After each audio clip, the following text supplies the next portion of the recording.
Hey, what's up, guys? Tim here with the Goat Cards, and who are we here with this weekend? Who are we here with It's today? Ben Challoner. And what do you do this weekend? It's Ben Challoner. Yeah, Yeah, so I got first place at Cardiff Regional with cool, Phantomite Brave. awesome. How many players was that? It was 140 something.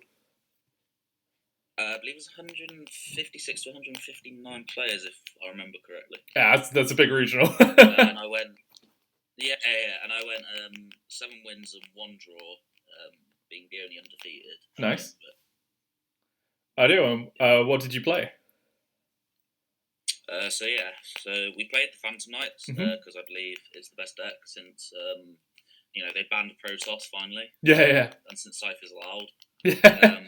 We'll get into the deck profile. Cool. So we played 3 of your boy Torn Scales, Hmm. 2 Cloak, 3 Boots, 1 of the Gloves, and then 1 of the Stained Greaves. Cool. So it's very standard to TCG. OCG, they don't tend to plan this or this. Okay. But I feel that because we don't have per se Max C like Mm. they did, Yeah. we have to play obviously these cards to be able to facilitate. The fact that they're an extra name as well, and you can also just discard them off of the Fateful Adventure if you open them. Allows you to just push forward. At one point, my deck list didn't have this in the night before because my mate Luke Bennett, who's over in OCG land and who played this deck actually before we got it, was telling me how this card was awful. But after a few games of testing the night before and everything, I found that this card was just winning me more games by having it in the deck rather than not having it in the deck. So I just bumped the deck count up and played the extra copy of this. Okay. So that's it for PKs. And then we have the standard Brave Monsters. Yeah. These cards should never have been printed.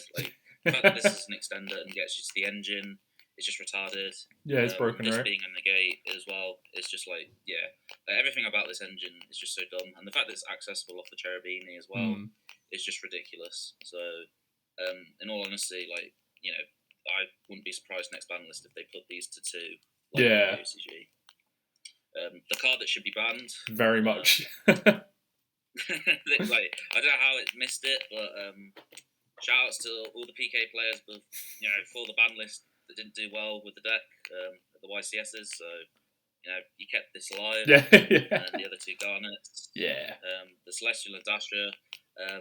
It's the minute that I saw this card and the fact what Destiny Fusion did at a locals with a friend of mine, Connor Dwyer. He was playing the Dystopia package to begin with in PK, as the DPE from home type thing to begin with, and from that we saw how busted just being able to get this in the grave to get the draw 2 was just ridiculous. So that's what got me onto the deck in the first place. Just watching that. Then the hand traps. 3 Ash, just very standard. It's not very impactful, this format, as I found. But there are a lot of times where it just does the job. That MVP of the format, Ghost Ogre, she is phenomenal.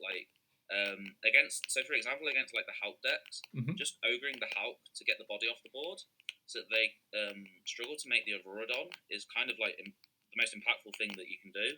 Yeah. And also against just Sword Soul and also the Griffin Rider and the Fateful Adventurer, being able to stop them from doing their thing is just phenomenal.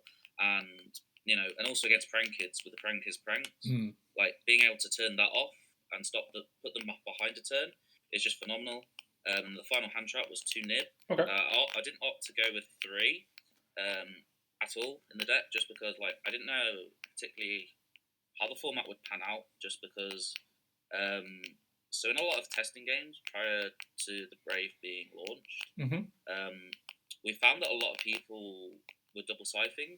Yeah. And if you do the double scythe line, you can't get access to the Griffin Rider. So it's more of the greedier play. Okay.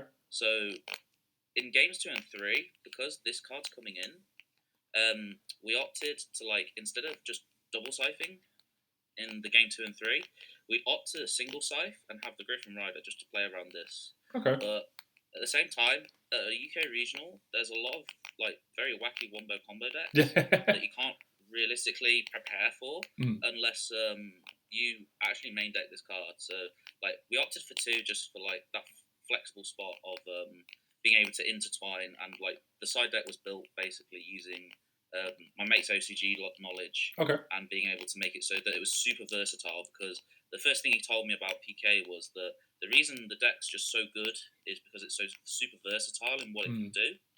And you don't have to stick to one thing. You can just make the deck so that it has the same, like 40 odd card or like 30 odd cards, and then the rest of it is just down to your choice. Okay, so that's cool.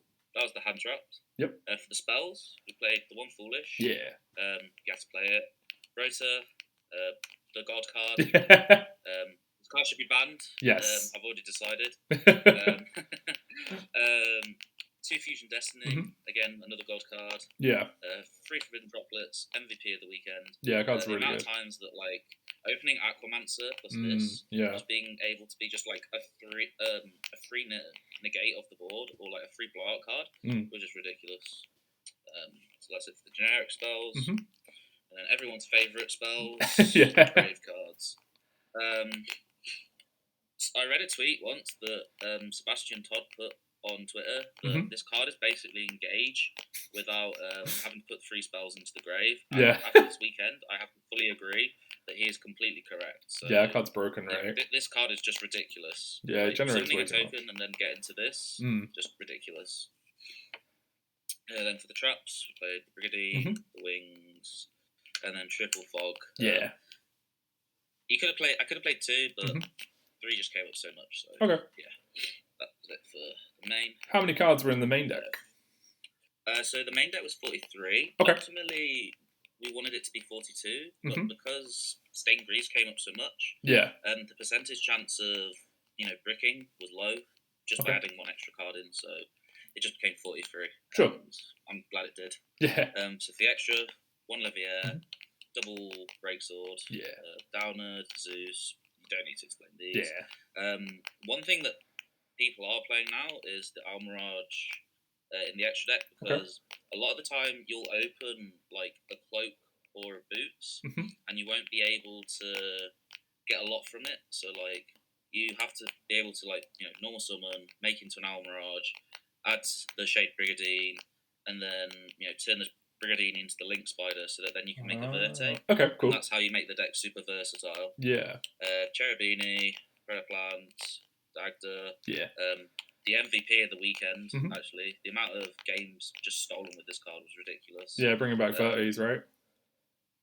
Bringing back Vertes, bringing back Cherubinis, bringing back your opponent's DPE. I managed to bring back a Destiny Hero Dasher and make it so that it was like 3-1 attack, so that it could do the extra damage for game. Okay, cool.